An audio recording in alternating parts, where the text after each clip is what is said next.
आज मंगलवार का पावन दिन है। आज हम आपको हनुमान जी की एक ऐसी दुर्लभ और चमत्कारिक कथा सुनाने जा रहा हूँ जिसे सुनने मात्र से ही घर की सारी गरीबी, दुख और बड़ी से बड़ी मुसीबत पल भर में दूर हो जाती है। ये कथा सिर्फ एक कहानी नहीं बल्कि कलयुग में हनुमान जी की शक्ति का साक्षात प्रमाण है। अगर आप अपने जीवन में परेशान हैं तो बस सच्चे मन से इस कथा को अंत तक सुनिए, आपकी सारी चिंताएं मिट सी जाएंगी। तो चलिए जय श्री राम का नाम लेकर इस पवित्र कथा को शुरू करते हैं। बहुत पुरानी बात है। भारतवर्ष के एक छोटे से गांव में एक ब्राह्मण रहता था। उसका नाम था पंडित दीनदयाल। दीनदयाल स्वभाव से बहुत ही सरल और शांत व्यक्ति था। वह भगवान राम और हनुमान जी का परम भक्त था। उसके मुख पर हर समय राम नाम का जप चलता रहता था। उसके घर की हालत बहुत खराब थी। कहने को तो वो एक ब्राह्मण था, लेकिन उसकी गरीबी ने उसे तोड़ कर रख दिया था। उसके घर में पत्नी थी जिसका नाम सुशीला था और 2 छोटे बच्चे थे। दीनदयाल के पास न तो खेती के लिए जमीन थी और ना ही व्यापार के लिए धन। वह केवल भिक्षा मांगकर और पूजा पाठ करके अपने परिवार का पेट पालने की कोशिश करता था। लेकिन कलयुग के प्रभाव के कारण गांव के लोग भी अब धर्म कर्म से दूर हो रहे थे, इसलिए उसे बहुत कम दक्षिणा मिल पाती थी। दीनदयाल का घर गांव के बिल्कुल आखिरी छोर पर बना हुआ था। वह घर भी कच्ची मिट्टी का था और उसकी छत जगह जगह से टूटी हुई थी। बारिश के दिनों में तो पूरी झोपड़ी में पानी टपकता रहता था। लेकिन इतनी गरीबी होने के बाद भी दीनदयाल का नियम था कि वह रोज सुबह 4:00 बजे उठता, नदी पर जाकर स्नान करता और फिर गांव के बाहर बने पुराने हनुमान मंदिर में जाकर पूजा करता था। वो मंदिर बहुत पुराना था और वीरान जगह पर था, इसलिए वहां ज्यादा लोग नहीं आते थे। दीनदयाल वहां घंटों बैठकर हनुमान चालीसा का पाठ करता और हनुमान जी की मूर्ति को बड़े प्यार से साफ करता। उसे विश्वास था कि एक न एक दिन उसके बजरंगबली उसकी सुनेंगे और उसके दुख दूर करेंगे। एक बार की बात है, गर्मियों के दिन थे और सूखा पड़ा हुआ था। गांव में अकाल जैसी स्थिति बन गई थी। लोगों के पास खुद खाने को नहीं था तो वे भिक्षा में क्या देते। दीनदयाल कई दिनों से खाली हाथ घर लौट रहा था। घर में अनाज का एक दाना भी नहीं बचा था। उसके बच्चे भूख से बिलख रहे थे। उसकी पत्नी सुशीला, जो बहुत ही समझदार महिला थी, अब उसकी हिम्मत भी जवाब देने लगी थी। उसने अपनी साड़ी के पल्लू से बच्चों के आंसू पोंछे और बहुत ही दबी हुई आवाज में अपने पति से कहा, स्वामी आज तो 3रा दिन हो गया है, बच्चे भूख से तड़प रहे हैं, मुझे इनका दुख देखा नहीं जाता। क्या आपके हनुमान जी को हमारी पीड़ा दिखाई नहीं देती? हम तो दिन रात उनकी सेवा करते हैं, फिर ये परीक्षा क्यों? दीनदयाल की आंखों में भी आंसू आ गए। उसने अपनी पत्नी को ढांढस बंधाते हुए कहा, सुशीला धीरज रखो। प्रभु राम और हनुमान जी अपने भक्तों को कभी भूखा नहीं सोने देते। ये शायद हमारी परीक्षा की घड़ी है। मुझे विश्वास है कि आज कुछ ना कुछ इंतजाम जरूर हो जाएगा। मैं अभी गांव में जाता हूँ, शायद किसी यजमान के यहाँ से कुछ मिल जाए। इतना कहकर दीनदयाल ने अपना पुराना सा गमछा कंधे पर रखा और भारी कदमों से घर से निकल पड़ा। धूप बहुत तेज थी। उसके पैर नंगे थे और जमीन तप रही थी। भूख और कमजोरी के कारण उसे चक्कर आ रहे थे, लेकिन बच्चों का चेहरा याद करके वह चलता रहा। वह चलते चलते गांव के सबसे अमीर सेठ, जिसका नाम करोड़ीमल था, उसके घर पहुंचा। करोड़ीमल बहुत ही कंजूस और घमंडी आदमी था। वो ब्याज पर पैसे देता था और गरीबों का खून चूसता था। दीनदयाल ने सोचा कि शायद सेठ जी के यहाँ कोई पूजा पाठ का काम मिल जाए या वे थोड़ा अनाज उधार दे दें। उसने डरते डरते सेठ के दरवाजे पर दस्तक दी। अंदर से सेठ का मुनीम बाहर आया और उसने दीनदयाल को ऊपर से नीचे तक देखा। दीनदयाल के कपड़े फटे हुए थे और चेहरा मुरझाया हुआ था। मुनीम ने कड़े स्वर में पूछा, क्या काम है? पंडित सुबह सुबह यहाँ क्यों आ गए? दीनदयाल ने हाथ जोड़कर कहा, मुनीम जी मैं बहुत मुसीबत में हूँ। घर में 3 दिन से चूल्हा नहीं जला है, बच्चे भूख से रो रहे हैं। अगर सेठ जी थोड़ा सा अनाज उधार दे देते तो मैं उनका जीवन भर आभारी रहता। जैसे ही स्थिति सुधरेगी मैं 1-1 पाई चुका दूंगा या उसके बदले आपके यहाँ कम कर दूंगा। मुनीम ने जोर से हंसते हुए कहा, उधार? अरे पंडित, सेठ जी तो अपनी परछाई भी किसी को मुफ्त में नहीं देते और तुम तो पहले से ही इतने गरीब हो, तुम क्या चुकाओगे? जाओ यहाँ से। यहाँ कोई लंगर नहीं चल रहा। दीनदयाल की आंखों के सामने अंधेरा छा गया। उसने बहुत मिन्नतें की, लेकिन मुनीम ने उसे धक्के मारकर वहां से हटा दिया। उस वक्त दीनदयाल को ऐसा लगा जैसे किसी ने उसके स्वाभिमान को कुचल दिया हो। वह वहां से अपमानित होकर लौटा। उसका मन बहुत भारी हो गया था। वह सोचने लगा कि क्या गरीबी होना कोई पाप है? क्या ईश्वर केवल अमीरों के हैं? वह भटकता हुआ गांव की गलियों में घूमता रहा, लेकिन उस दिन मानो किस्मत पूरी तरह से उससे रूठ गई थी। दोपहर ढलने को आई थी और उसे एक मुट्ठी अनाज भी नहीं मिला था। हर जगह से उसे दुत्कार ही मिली। शाम होने वाली थी, सूरज ढल रहा था। दीनदयाल के कदम अब घर की तरफ नहीं उठ रहे थे। वो सोच रहा था कि मैं किस मुंह से घर जाऊं, सुशीला को क्या जवाब दूंगा, बच्चों को क्या खिलाऊंगा, पानी पिलाकर कब तक उन्हें जिंदा रखूंगा। उसके मन में बुरे बुरे विचार आने लगे। उसे लगा कि ऐसा जीवन जीने से तो मर जाना बेहतर है।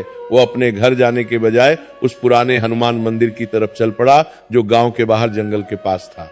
उस समय उसका मन बहुत ही क्रोध और दुख से भरा हुआ था। आज उसका विश्वास डगमगा रहा था। वह मंदिर के पास पहुंचा और सीढ़ियों पर बैठ गया। मंदिर बिल्कुल सुनसान था। शाम का अंधेरा घिरने लगा था। झिंगुरों की आवाजें आने लगी थी। दीनदयाल ने मंदिर के अंदर झांक कर देखा। हनुमान जी की विशाल सिंदूरी मूर्ति के सामने एक छोटा सा दिया जल रहा था, जो शायद सुबह उसी ने जलाया था और अब वो बुझने की कगार पर था। उसे टिमटिमाते हुए दिए को देखकर दीनदयाल का सब्र का बांध टूट गया। वो मूर्ति के सामने जाकर खड़ा हो गया और जोर जोर से रोने लगा। उसने चीखते हुए कहा, हे केसरी नंदन, हे संकट मोचन, दुनिया तुम्हें दुख भंजन कहती है, लेकिन क्या तुम्हें मेरे दुख दिखाई नहीं देते? मैं बरसों से तुम्हारी चौखट पर माथा रगड़ता रहा हूं। मैंने कभी किसी का बुरा नहीं किया, फिर मुझे और मेरे मासूम बच्चों को यह सजा क्यों मिल रही है? उसकी आवाज काली मंदिर में गूंजने लगी। वह इतना रोया कि रोते रोते उसकी हिचकियां बंद गई। वह वही मूर्ति के चरणों में गिर पड़ा। उसे लगा कि आज अगर हनुमान जी ने उसकी पुकार नहीं सुनी तो वह इसी मंदिर में अपने प्राण त्याग देगा। वह जमीन पर पड़ा हुआ था, तभी उसे बाहर से कुछ आहट सुनाई दी। रात का समय था और ये जगह वीरान थी। ऐसे समय में यहाँ कौन आ सकता है? दीनदयाल ने डर और आश्चर्य के साथ अपना सर उठाया। उसने देखा कि मंदिर के दरवाजे पर एक बहुत ही बूढ़ा और कमजोर सा साधु खड़ा था। उस साधु के कपड़े मैले थे, बाल बिखरे हुए थे और उसके हाथ में एक लकड़ी का कमंडल था। वह साधु धीरे धीरे चलते हुए अंदर आया। उसकी आंखों में एक अजीब सी चमक थी जो अंधेरे में भी दिखाई दे रही थी। साधु ने दीनदयाल को जमीन पर पड़ा देखा तो वह मुस्कुराया और बहुत ही भारी आवाज में बोला, क्यों बेटा, किस बात से इतना निराश है? जीवन तो सुख दुख का मेला है। आज दुख है तो कल सुख भी आएगा। इतना रोने से क्या होगा? दीनदयाल ने उस साधु को देखा। उसे लगा कि ये कोई साधारण भिखारी होगा जो शायद रात बिताने यहाँ आया है। दीनदयाल ने अपने आंसू पोंछे और कहा, बाबा, आप मेरे दुख को नहीं समझ पाएंगे। जिसके बच्चे भूख से मर रहे, उसे ज्ञान की बातें अच्छी नहीं लगती। मैं तो यहाँ अपनी किस्मत का फैसला करने आया हूँ। साधु ने हंसते हुए कहा, किस्मत का फैसला? अरे पगले, किस्मत का फैसला तो ऊपर वाला करता है, और तू हनुमान जी के सामने बैठकर भी अगर निराश है तो फिर तेरी भक्ति में ही कोई कमी होगी। ये बात सुनकर दीनदयाल को थोड़ा गुस्सा आ गया। उसने कहा, मेरी भक्ति में कोई कमी नहीं है बाबा। मैंने अपना पूरा जीवन इनको सौंप दिया, लेकिन बदले में मुझे क्या मिला? सिर्फ अपमान और भूख। साधु ने अपनी झोली से कुछ निकाला और दीनदयाल की ओर बढ़ाया। वो एक सूखा हुआ फल था। साधु ने कहा, ले पहले इसे खा ले। भूखे पेट भजन नहीं होता और ना ही बात होती है। इसे खा, फिर मैं तुझे एक ऐसी कथा और उपाय बताऊंगा जिससे तेरे जीवन का हर संकट कट जाएगा। दीनदयाल ने उस फल को देखा। उसे बहुत भूख लगी थी। उसने बिना कुछ सोचे उस फल को ले लिया।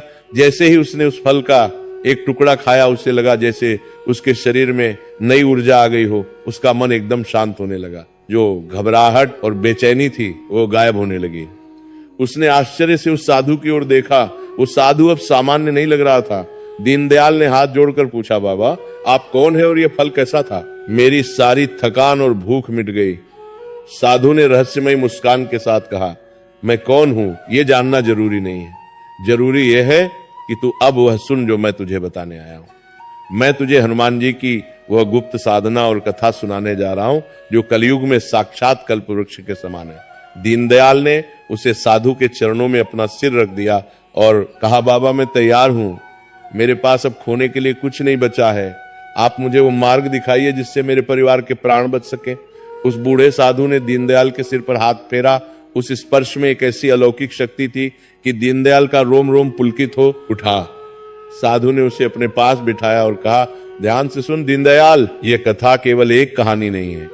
ये हनुमान जी की कृपा का वह गुप्त द्वार है जो सैकड़ों वर्षों में किसी एक भाग्यशाली को ही मिलता है। जो भी व्यक्ति मंगलवार के दिन पूरी श्रद्धा से इस कथा को सुनता है, उसके जीवन से दरिद्रता ऐसे गायब हो जाती है जैसे सूर्य के निकलने पर अंधकार गायब हो जाता है। साधु ने अपनी आंखें मूंद ली और कथा शुरू की। बहुत समय पहले की बात है, विदर्भ देश में कुंदनपुर नाम का एक बहुत ही सुंदर नगर हुआ करता था। वह नगर धन धान से परिपूर्ण था। वहां के राजा और प्रजा दोनों ही बहुत सुखी थे। उसी नगर में एक ब्राह्मण रहता था जिसका नाम था केशव दत्तो।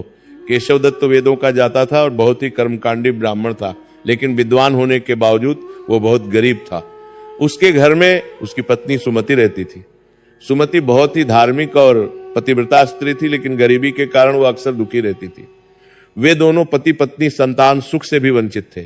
एक तो गरीबी और ऊपर से कोई औलाद नहीं, इस बात ने उनके जीवन को नीरस बना दिया था। केशव दत्त रोज सुबह उठकर जंगल जाता, लकड़ियां काटता और उन्हें बाजार में बेचकर जो कुछ भी पैसा मिलता उससे अपना और अपनी पत्नी का पेट भरता था। लेकिन वो जितना भी कमाता वो कभी पूरा नहीं पड़ता था। कभी आटा होता तो नमक नहीं और कभी नमक होता तो तेल नहीं। ऐसी विकट परिस्थिति में भी केशव दत्त ने कभी अपना धर्म नहीं छोड़ा। वह हर मंगलवार को हनुमान जी का व्रत रखता था। वह पूरा दिन निराहार रहता और शाम को हनुमान जी को भोग लगाकर ही भोजन ग्रहण करता था। एक दिन की बात है, केशव दत्त काम की तलाश में दूसरे गांव जाने के लिए निकला। जाते समय उसने अपनी पत्नी सुमति से कहा, हे सुमति, आज मंगलवार है, मेरा व्रत है। मैं काम के सिलसिले में पास के गांव जा रहा हूं और शाम तक लौट आऊंगा। तुम घर में हनुमान जी की पूजा की तैयारी करके रखना और रोटियां बनाकर रखना।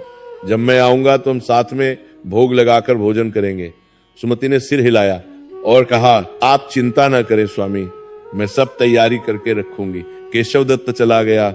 सुमति घर के कामों में लग गई।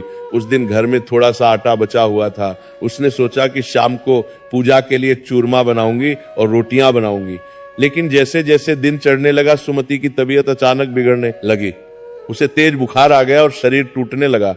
वो इतनी कमजोर हो गई कि उठकर खड़ी भी नहीं हो पा रही थी। उसने मन ही मन हनुमान जी से प्रार्थना की, हे प्रभु, ये कैसी परीक्षा है। आज मेरे पति का व्रत है और मेरे शरीर में इतनी भी शक्ति नहीं कि मैं उनके लिए भजन बना सकूं। दोपहर होते होते सुमति की हालत और खराब हो गई। वह बिस्तर पर पड़ी रही। शाम होने वाली थी, लेकिन वो भोजन नहीं बना सकी। तभी दरवाजे पर केशव दत्त की आवाज आई। वो थका हारा काम से लौटा था। उसे बहुत जोरों की भूख लगी थी, क्योंकि वह सुबह से भूखा था।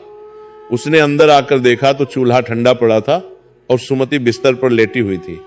केशव दत्त को यह देखकर बहुत क्रोध आया। भूख और थकान के कारण उसका विवेक मर गया था।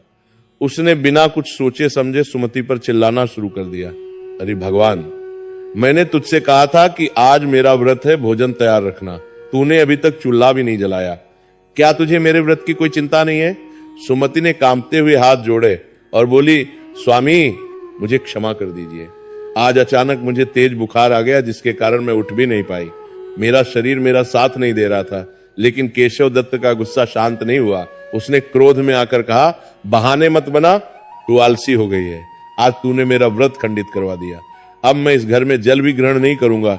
इतना कहकर केशव दत्त गुस्से में घर से बाहर निकल गया। वो सीधा गांव के बाहर बने हनुमान मंदिर की तरफ चल पड़ा। उसका मन बहुत अशांत था। वो मंदिर पहुंचा और हनुमान जी की मूर्ति के सामने बैठकर रोने लगा।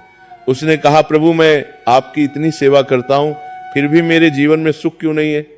आज मुझे भूखा रहना पड़ा। क्या यही मेरी भक्ति का फल है? वह रात भर वही मंदिर में पड़ा रहा। उधर घर में सुमति को बहुत पश्चाताप हो रहा था। उसने सोचा कि मेरी वजह से मेरे पति को भूखा रहना पड़ा। उसने संकल्प लिया कि जब तक मेरे पति भोजन नहीं कर लेते, तब तक मैं भी अन्न का एक दाना नहीं खाऊंगी और ना ही दावा लूंगी। वो बीमार हालत में ही जमीन पर लेट गई और हनुमान जी का नाम जपने लगी। पूरी रात वह जय हनुमान का जप करती रही। अगले दिन सुबह केशव दत्त का गुस्सा थोड़ा शांत हुआ तो वो घर लौटा। उसने देखा कि सुमति जमीन पर बेहोश पड़ी है। उसका शरीर बुखार से तप रहा था। केशव दत्त को अपनी गलती का एहसास हुआ। वह दौड़कर वैद्य को बुला लाया। वैद्य ने नब्ज देखी और कहा कि इनकी हालत बहुत नाजुक है। अगर इन्होंने कुछ खाया नहीं तो इनके प्राण भी जा सकते हैं। केशव दत्त ने सुमति को होश में लाने की कोशिश की और उसे थोड़ा दूध पिलाना चाहा, लेकिन सुमति ने होश में आते ही मुंह फेर लिया। उसने कमजोर आवाज में कहा, स्वामी, आपने कल व्रत नहीं खोला था। जब तक आप हनुमान जी को भोग लगाकर भोजन नहीं करेंगे, मैं भी कुछ नहीं खाऊंगी।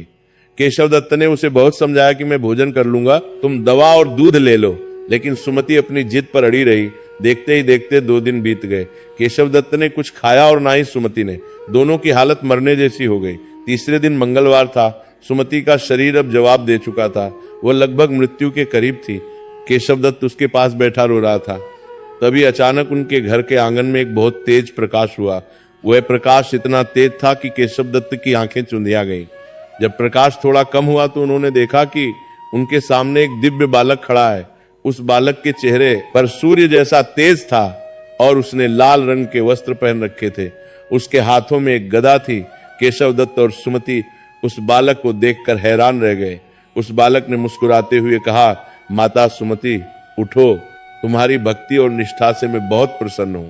तुमने अपने पति के धर्म की रक्षा के लिए अपने प्राणों की भी चिंता नहीं की। मांगो, क्या वरदान मांगती हो? सुमति को विश्वास ही नहीं हो रहा था कि साक्षात हनुमान जी बालक के रूप में उसके सामने खड़े हैं।